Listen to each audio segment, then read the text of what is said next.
right, hello everyone. Thanks so much for joining us. This is Julia O'Hara. I'm the Assistant Director for Communications with Housing and Residential Education, and I'm joined by Dave Kloiber.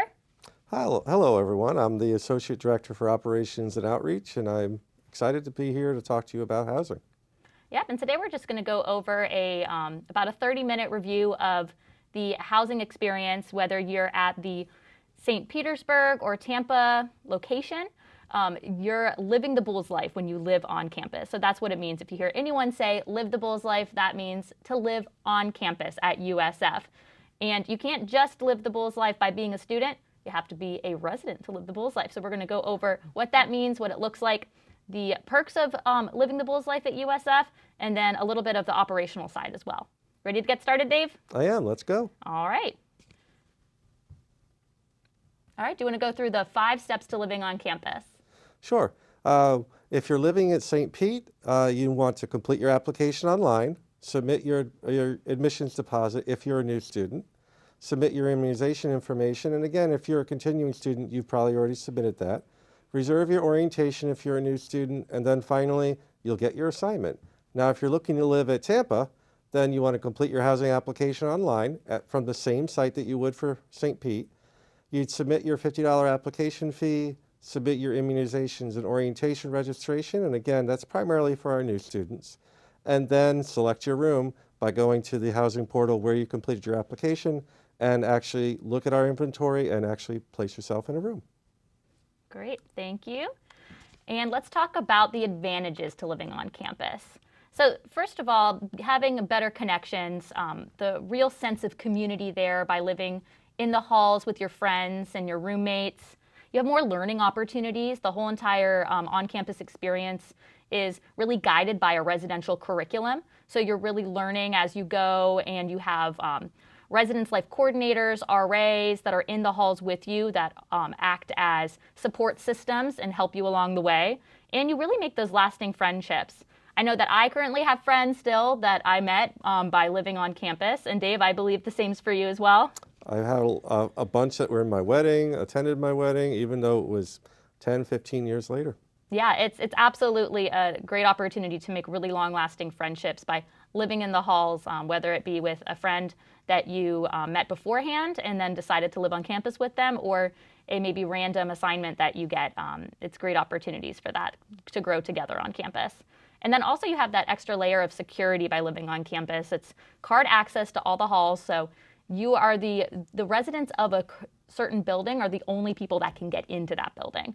So it's swipe access only. You have your university police on campus, and then blue light emergency phones throughout campus that by the push of a button you can contact the police if you're in an emergency situation. And then of course the extra academic resources. So faculty in residence and faculty fellows are faculty members that are living either in the halls or act as extra support for people in the halls. Also house calls that happen in the beginning of the semester. And that's staff that go in and whether in person or virtually now, go and check in on the residents and make sure that they're academically succeeding the way that they wanted to. And increased graduation rates. So it's proven that those who live on campus graduate sooner and or on time and at a higher rate than those who do not. We have finals reviews and skills workshops, achievable programs that you can learn about more on our website, and then living learning communities and themed housing. These are great opportunities for students to live in residence halls and in communities with those who either have the same major as them, the same interest as them, or a specific academic area of interest. So let's talk a little bit about the process of applying for housing and the immunization requirements that are involved. Sure. We talked about immunizations being required for both Tampa and St. Pete, and the required immunizations are pretty straightforward for housing. We require that you either receive or get the vaccine, receive the vaccine or determine that you don't want the vaccine for hepatitis B and for meningitis. And if you're an international student, we don't have this on our slide, but if you're an international student, you do also have to have a TB screening. And Dave, where would someone be submitting these? So, in the process of the application process, I know that submitting the immunization requirements is one of the steps to live on campus. How do you do that step? So there's a few ways to submit it, but the easiest way would be going to My Bowls Path, go to the immunization card, click on that card and follow the instructions on how to submit your immunizations. And the biggest thing I have to remind people is remember that you, the student, needs to sign the card or sign the form. And if you are under 18, your parent or guardian would also have to sign the form and make sure that that doctor has stamped your records and also done everything they need to do in order to certify your records. Perfect. So let's go through the timeline of the room selection process for if you're living in Tampa, or then we'll go over if you're living in St. Pete. They're a little bit different, but these are the upcoming dates. Right now, we're in early February, so this is looking ahead from there to the room selection process for summer and then fall, spring for 21-22. For both Tampa and St. Pete, the applications have been open for a while now. And so they open typically anywhere between October and December of each year for the following fall. And so the timeline for selecting your room at Tampa, and room selection is done online, is for this year it would be, or for the fall 21, spring 22 academic year, we're starting our continuing student room selection. Continuing students are students who are currently here at the university and have applied and completed all the requirements for obtaining an assignment. And so room selection will begin on February 22nd at 10 a.m. and will end at noon on February 26th. I know that sounds like a short window, but we'll get back to a time when you can select again in March. And then in early March, and actually I was given some information just yesterday that orientation registration will open on Monday, the 8th of March. So on Monday, the 8th of March, you can, if you're a new student, that's a new transfer or a new first time in college student or freshman, you can log in and complete your registration for orientation. And if that's the last step that you're waiting on in your housing application, then on March 10th, all of our new students will begin to have an opportunity to select their room. Then they'll have that 5-day period until March 15th when all students, continuing and new, will be able to continue with room selection. On March 17th, for those who are interested in living here for summer and have completed all their summer requirements, we'll begin room selection for the summer 2021 term. And the important thing to note is all room selection activities will end for the student on June 30th. Does that mean you're not going to get a room after June 30th? No. That just means that we'll have to assign you after June 30th. And so we're going to ask you for some more information regarding where do you want to live if you haven't already selected your room. Perfect. And just a note on there that we added, the room change request closes on June 30th. So let's say that you select your room and then decide that you would like to select a different room. Is that a process that you can just go straight back into the housing portal and select a new one, or does that need to be managed by your team, Dave? If you're looking to just change yourself to one room, you can do it on your own. It's called self-service room change. And again, that's available for the Tampa residents. But if you're looking to maybe swap your room with somebody else, so maybe when you were doing room selection, you found that you're living now with 3 other people in your 4-person suite, but you've connected more with the other person and your current roommate has connected more with the other person in the other room, you can then request a swap, and we'll handle that for you because you don't have the ability to do that. Okay, thanks for that clarification. So let's go through the St. Pete timeline. All right, so for St. Petersburg, it's a little different. They are actually beginning their room selection process on February 8th through 12th, and they'll be doing that in person by appointment only in order to maintain social distancing guidelines and so on. And they've already been reaching out to their current residents to begin that process because it's only open currently to their current resident students. Again, in early March, at the same time as on the Tampa campus, we'll be opening up orientation reservations for our new students. And then beginning on March 8th and continuing through March 12th, we'll begin the process of making assignments for our students that are new to USF St. Petersburg. And they'll be assigning those students based on the preferences they indicated on their housing application. And then on March 24th, they'll continue with doing returning and current student they'll be starting room change requests for their current and returning students. And then on April 4th, they'll begin the summer 2021 housing assignment process. Perfect. Thank you. So let's talk about the early arrival and breaks and closing for the residence halls before we get into the different options that are in St. Petersburg and Tampa. Sure. Well, for those who, for some reason, need to arrive early, maybe you're an athlete or you're part of a club or organization, or maybe you need an extra day to travel because you're coming from a place not local to either Florida or even the Southeast U.S., you may need to arrive early. And so we have typically our early arrival process is reserved for approved groups only. Arrival dates will vary by the group. There are fees if you arrive early, and the nightly fees vary based on the type of room that you live in. And there will be a form available on the housing portal for both Tampa and St. Petersburg later on, probably about 2 to 3 months prior to the date of your arrival. And so you want to be on the lookout for that. Now, let's say you don't fall into an approved group. Please reach out to the office, and there may be opportunities for exceptions based on your individual circumstances. Now, in addition, we have students that, they live in another country. They don't want to try and fly home for a 3-week break. And so we do offer what we call break stay housing, or when most students go home, we will be remaining open. And so our halls, a lot of schools will close their halls for Thanksgiving and for spring break because most students go away. Here at USF, we remain open. Between the fall and the spring term, you don't want to have to pack up your room, and we don't want you to. You can leave all your stuff here and just make sure you lock your door. But we do encourage you, please make sure to bring home all your valuables that you'll need, especially your medicines, your phone chargers. That's a big one that people miss, your laptop chargers. And if you have any high valuables that that are easy to move, you may want to take them home with you, because while you lock your door, we're not watching every door 24 hours a day, and so you want to make sure that your items are secure.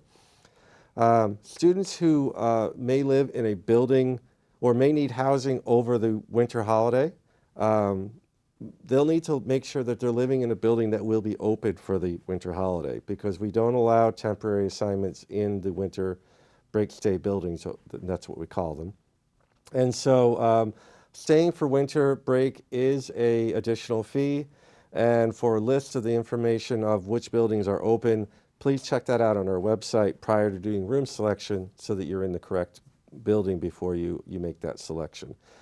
And then finally, anybody who does stay for Thanksgiving break, spring break, winter break, the breaks between spring and summer or summer and fall, you do want to be aware that not everything is open on campus, and so you need to be prepared that there may be less services available. When the university is fully open, we have 3 dining halls that are open.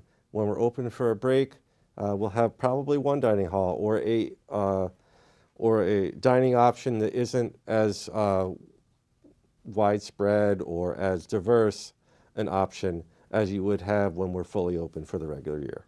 That's a good point. I know that we always have something available for students that do stay, but it is limited when you're considering staying for the winter break. And that's a good point you made too, that if you know that you're going to need to be here for the winter break, be sure to choose a room that's in a building that will be open for winter break. Definitely. So knowing that ahead of time is very important. So communicate with your family members, your friends on your plans for winter break. Okay, so let's get to options. So we have some fun floor plans here that we're going to show you for the different options that are in St. Pete, and then we'll move over to Tampa, but I'll cover the ones in St. Pete to get us started. So the first one we'll talk about are the Pelican Apartments, and that building is called RHO on the website, or during room selection if you see that, that's Pelican Apartments. There are 3 different room types in this building, and the bathrooms are shared with the roommates or the apartment mates, and then the bedrooms come with a bed, dresser, chair, and desk per resident. And then there is a kitchen with range and refrigerator. So let's take a look at these different floor plans. So we have the 4-bedroom single that you'll see on the left here. So those are single bedrooms that share a little living space, and then the kitchen, and then 2 restrooms. And then in the middle there is a 2-bedroom single, so it's similar to the one over there, but it's just the 2 bedrooms that are there. And then a studio double, so that's 2 residents in a room sharing the restroom and the kitchen and the living space. And then we have Osprey Suites, or RHT. This is the newest residence hall in St. Pete. So Dave, this was built last summer, I think July is when it was opened. It opened up in August of 2020. August, so brand new building. It's beautiful. There are 3 different room types, and the bathrooms are shared with the roommates or apartment mates inside the area there, and there's bedrooms furnished with bed, dresser, chair, and desk per resident. So let's take a look at that. There are the 2-bedroom double. So there on the left, the first one we're talking about is a 2 people in a room sharing a living space with another pair of roommates, and the restroom space there. Now there are single options available in this option if you prefer to be in a room on your own and not have that extra bed in there and the extra roommate. Then there's the 4-bedroom single, which is the single room, sharing it with 3 other roommates and a living space and a restroom and kitchen. And then also the 3-bedroom single, which is just 1 less bedroom than the one on. And I would say middle. these are probably some of the nicest suites that we have on a USF campus. Definitely, and they're absolutely beautiful. The St. Petersburg location too. If you haven't checked that out, definitely check out the St. Pete location. It's on the water, which is super special as well. And then Ibis Hall. This is the double occupancy suite option that is in St. Petersburg. The bathroom is shared with your roommate, and it's furnished with the bed, dresser, chair, desk, and wardrobe per resident. All right, let's talk about Tampa, Dave. All right, for the buildings in Tampa, we offer a traditional style, which is probably what you think of most when you think of living in on a college campus. Mostly double rooms. We do have a few singles. The community bathroom. So you're going to be walking down the hall to go to the bathroom, but don't worry, you're going to meet a lot of people there. And we do clean those daily. And of course, as with most of our locations, every student gets a bed, dresser, desk, chair, and of course their closet. And then this traditional style that we're looking at specifically is one that's in the Village. And there is also one that's slightly different, some traditional styles around campus too, that looks a little bit different than this, but if you're interested in exploring those options, definitely check it out on our website to see some different options. Definitely. So suite style, we have a number of different suite styles here at the Tampa location, and we're highlighting 2 of them here. You get a nice balance between independence and convenience. So you've got the bathroom right off your bedroom, but it is a bathroom that we do clean once a week for you, and so that's a great perk for you living in a suite. Most of our suites are double occupancy, though we do have some single occupancy. And again, you're furnished with a bed, dresser, desk, and chair, and you are sharing that bath with either your roommate and or your suite mates. And then finally, apartment style. We do have a few different styles here on the Tampa location, and it's the greatest opportunity for independent living. Now, what does that really mean? Well, you've got a kitchen you can do some cooking at, but if you're a first-year student, you still have to have a meal plan. You have bathrooms off the apartment. The most important thing is you're responsible for doing the cleaning in these bathrooms, so you definitely want to make a cleaning schedule with all your roommates. The apartments range anywhere from 2 to 5 people, primarily singles, but we do have some double options in apartments in Kosov Hall. And then you have the shared bathroom, like I indicated before. Your bedrooms are outfitted with a bed, dresser, desk, and chair, just like everywhere else. You have the full-size or a apartment-size refrigerator and stove, depending on which building you're in. And of course, you also have the living room furniture in the living room of the apartment. Great. And Dave, I know that we went through building by building for St. Pete, but for Tampa, there are how many residence hall options and buildings? Is it 13 different building types, something along there, depending on if you split Holly to north and south and Cypress Suites and apartments and that. So yeah. Physical buildings, I believe we have over 30. Okay, 30 buildings, but as far as like the residence hall options, it's about a dozen, so or more. So when you're looking at what type of room you're interested in, I would suggest picking a room type for the Tampa location, whether it's traditional, suite, or apartment. And then on our website, you can filter when you're doing your exploring on our website. You can, if you're interested in suite style, you can go to the suite style section, and they'll show you all of the different buildings that offer that type of suite style. Yep. They may look a little bit different depending on the building, but you can take a look at pictures, floor plans, and some videos too that can help you make your decision. And when you're doing room selection at the for Tampa, you can also filter your room options by apartment style, traditional style, suite style, whether or not the bathroom is community, is semi-private, or is private. There are a bunch of different options. Does the unit have a kitchen in it? So there's a lot of different ways that you can filter what you can see in order to find the perfect location for you. And Dave, we do have, since we have a little bit of extra time, I wanted to ask you about the roommate, the possibility of being paired with a roommate that you don't know, if you're not using a roommate group. What type of criteria do they ask you when you're submitting your housing application that helps pair you with someone that may be along the lines of someone that you would be best fit to live with? So, you know, that's always a question we get every year. We ask very basic questions here at USF. I like to say that we're not a dating site. We're not going to find every point of compatibility and we can't honor everyone. So we ask very basic questions. We ask, first and foremost, are you a smoker? Now, you can't smoke on a campus at USF, but you, if you are a smoker, you know that when you come back, or you may or may not know, depending on how much you smoke and so on, that you may smell like smoke. And so we do still ask that question, even though you, like I said, you can't smoke either inside or outside at USF. You'll have to go off campus to do that. But the next question would be, would you live with a smoker? But believe it or not, we have smokers that say, I don't want to live with another smoker. Then we ask, do you like your room kept cool? Because, you know, some people from the north, cool is a much different idea than some people from the south. Are you a neat person? Which means, are you cleaning up after yourself? And for those of you who are getting their parent or guardian to help them complete the form, please make sure that you're answering these questions, not them, because they might not know you as well as you know yourself. And we also ask, are you a night person? And again, that's a very subjective question, but are you someone basically who goes to sleep after midnight or before midnight? I think is a usually good rule of thumb. And then our final question, which is fairly new for Tampa, but St. Pete has been using it for years, is, are you willing to live with a emotional support or service animal? Because some of our students have a need for a service animal or an emotional support animal.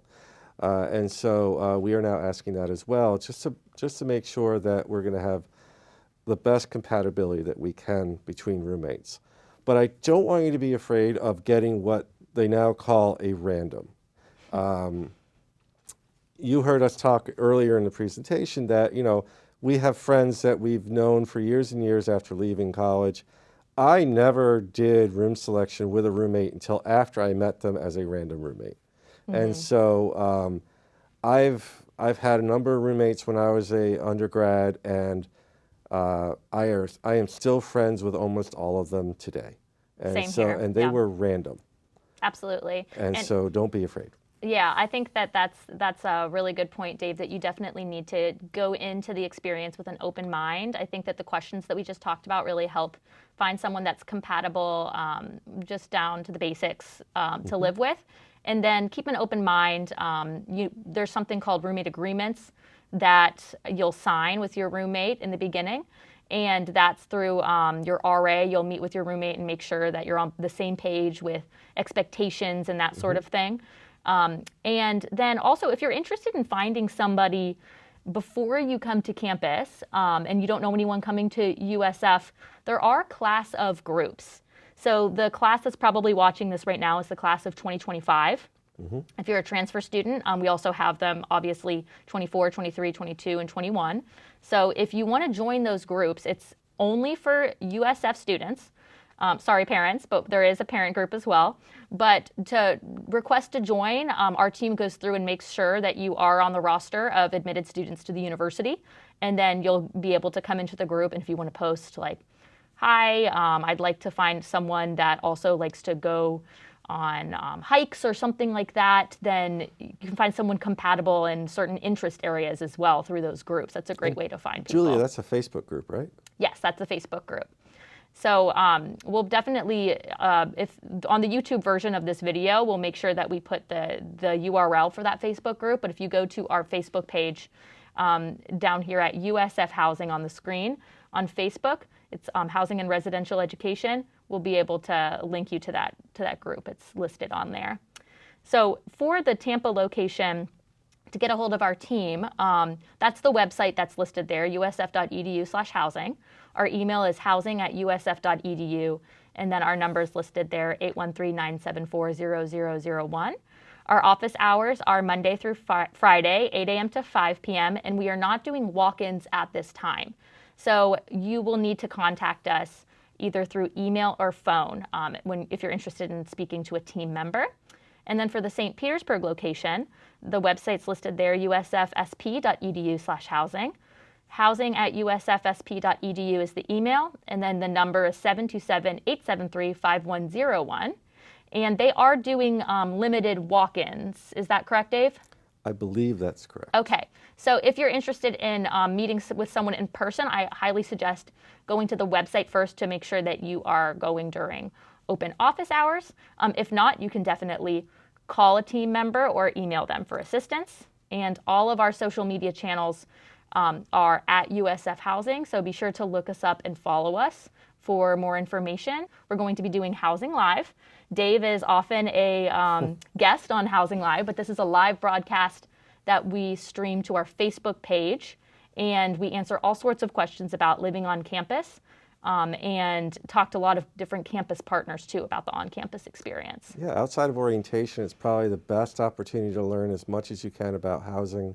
And obviously our website is great, and so we're recording this right now, and right now we don't have walk-ins, but keep an eye on our website in order to know when our offices will be open for walk-ins, and that's a great place to get your updates as you're looking forward to coming here to USF. Yep, and we can't wait to have you on campus, and we hope that you live the Bulls life here at the University of South Florida.